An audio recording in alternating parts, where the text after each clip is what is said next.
Revelations Persona had a localization that was universally panned. Despite Atlus USA's desire to make the Persona series the face of their company, and the Shin Megami Tensei series by extension, it was uncertain as to whether or not the game's sequel, Persona 2 Innocent Sin, would be localized. They were primarily concerned that Western gamers would not understand the various references to Japanese culture. Of course, there was also the elephant in the room. The game featured the return of Adolf Hitler, and the Nazis served as enemies in the game. The appearance of the Nazi swastika certainly didn't help matters either.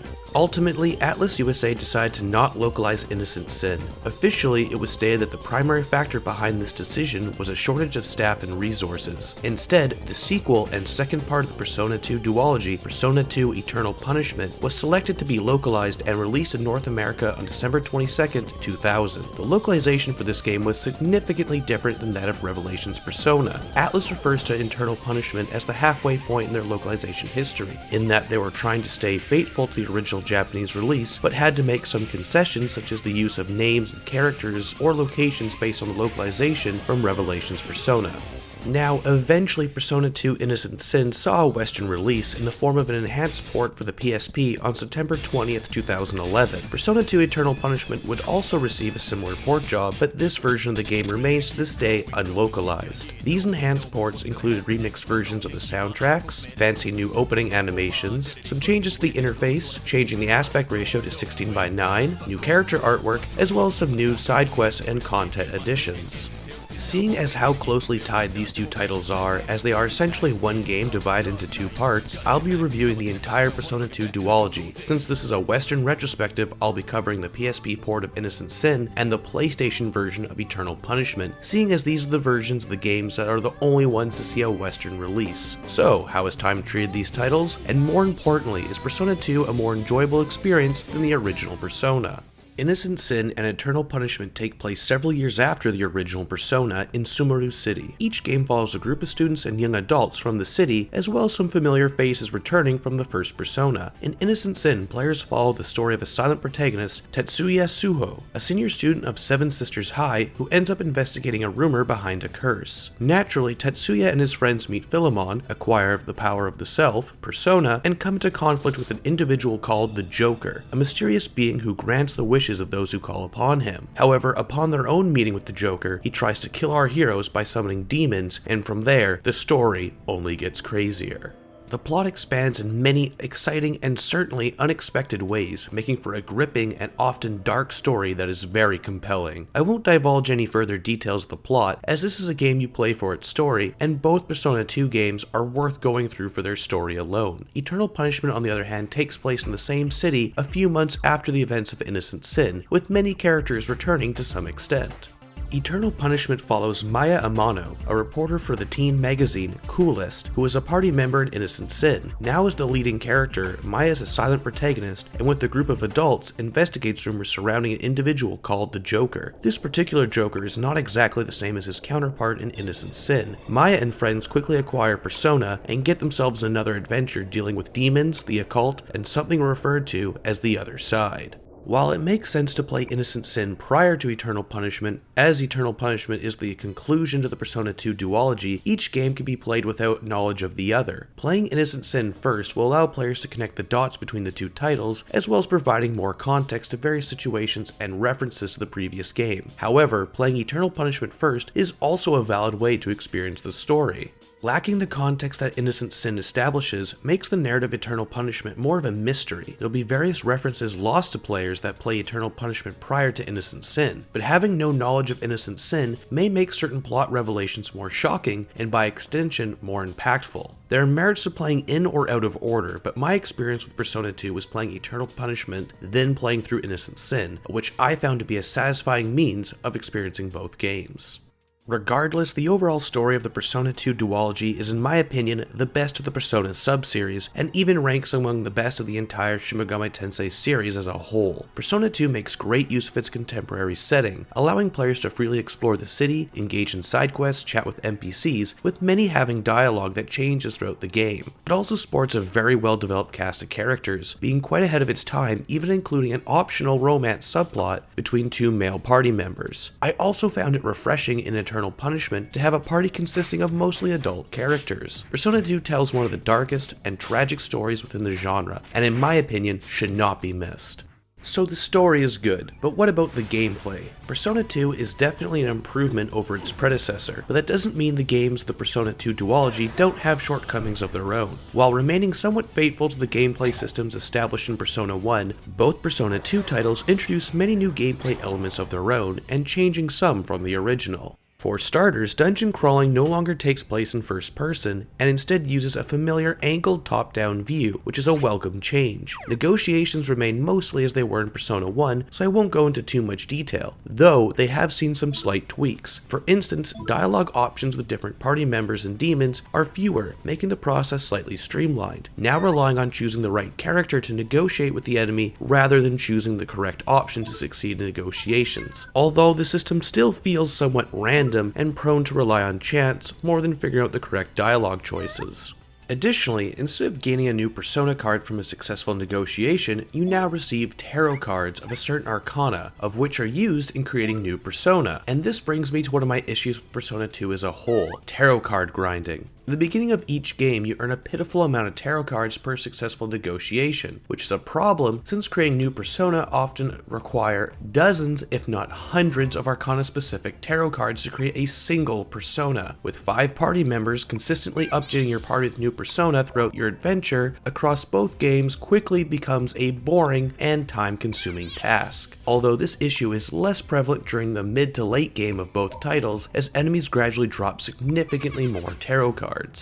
Speaking of Persona, fusing returns once again, and functions more or less the same as previously. Unlike the original game, having a solid rotation of Persona to equip can greatly improve your chances of success in battle. Another improvement of the battle system does away with the incredibly annoying grid system used previously, no longer limiting who may attack whom. As well, party members no longer have guns and a melee weapon. Now each character simply has a single weapon. Aside from negotiation, you have the usual options in battle, like attacking using spells, which are once again dependent on persona, item use, and changing the attack order of your party. The biggest change to the battle system is fusion spells, which are powerful magic attacks that are triggered by ordering different party members to use certain spells in a specific order. Fusion spells are devastating and are pretty much essential to beating both games, especially against some of the bosses. It is not difficult to figure out the different combinations to trigger certain fusion spells, and since you regenerate magic points by walking in dungeons, you are always encouraged to use and experiment with spells. Or you could always just Google what they are. Thanks, internet.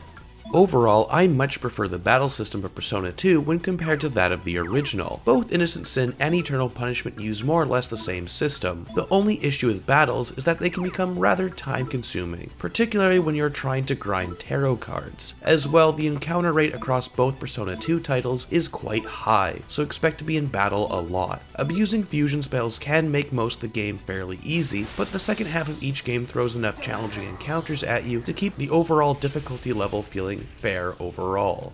You can turn off battle animations to make the battles progress faster, but then you miss out on seeing how goofy and awesome some of the persona look. Aside from mingling with the local townsfolk, conversing with demons, and dungeon crawling, you will also be spreading rumors amongst the city as an actual mechanic. The rumor system is primarily used to progress the narrative by combining various phrases together that you gain by talking with different NPCs, or are given during the main story. Rumors have various effects, such as turning a grumpy old lady running the local diner into a gun smuggling weapon clerk, or nullifying the effects of a curse of a local high school's emblem. Although this rumor system is creative and somewhat unique, its main use is in gaining access to new shops and completing side quests, making its functionality in the overall game fairly limited. However, if you do plan taking advantage of the system, it makes talking with the various NPCs very rewarding, especially since their dialogue changes throughout the game, and these people live some pretty colorful lives that are worth hearing about.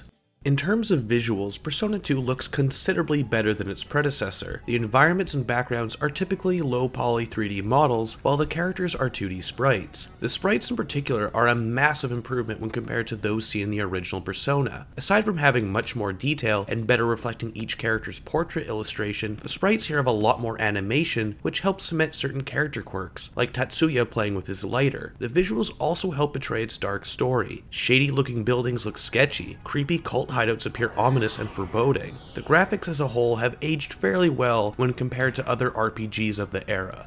While the visuals help portray the themes of the narrative, the music on the other hand really drives them home. Persona 2 sports an excellent soundtrack combining rock, orchestra, and techno in many of its songs. The music really helps convey specific emotions when the game calls for it, and complements the game perfectly. The PSP version of Innocent Sin also includes an arranged soundtrack that really brings some new life into many of the songs, and is an absolute pleasure to listen to, although if you ask me, the original soundtrack is where it's at. Both Innocent Sin and Eternal Punishment feature some limited voice work. However, voiceover is used nearly exclusively in battles. Many boss fights feature voice cutscenes right before they commence, whereas the rest of the voice work is heard in battle as short quips. There is quite a range of quality for the voice work. Some actors sound flat out goofy, and others sound exceedingly great and really suit the tone of the game. Overall, the Persona 2 duology greatly improves upon the foundation laid out by the original Persona. It features a dark and captivating story, complex and a well-developed cast of characters with tons of interesting NPCs to talk to, a much better battle system and negotiation system, and a badass soundtrack. However, while I believe Persona 2 Innocent Sin and Eternal Punishment are fully worth playing, they have their share of minor problems, such as the constant and slow encounters, some censoring on the Nazi representation in the PSP version of Innocent Sin, and some annoying maze-like dungeon layouts that combined with the high encounter rate can grow really irritating. As well, tarot card grinding to obtain better Persona is the bane of my existence. But despite my nitpicks and annoyances, the Persona 2 duology has mostly stood the test of time, and both remain as some of the best, most underappreciated RPGs of that era. Each game will take around 40 to 60 hours to complete depending on the amount of grinding and side quests you choose to do. Both Innocent Sin and Eternal Punishment are available on the PlayStation Network as digital downloads. However, Innocent Sin remains exclusive to the PSP, so the only means to play it are through the PlayStation TV, the Vita, or actually owning a PSP. There is also a fan translation of the original PlayStation version of Innocent Sin if you really want to see Hitler in all of his 32-bit glory. Sadly, no translation yet exists for the PSP port of Eternal Punishment, which is a shame since this version includes an expanded scenario further detailing the story and some other additional content. And since the PSP is practically dead, I would be shocked if Atlus ever decide to localize this version of the game.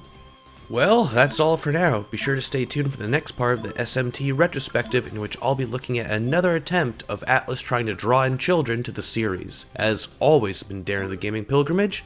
Till next time.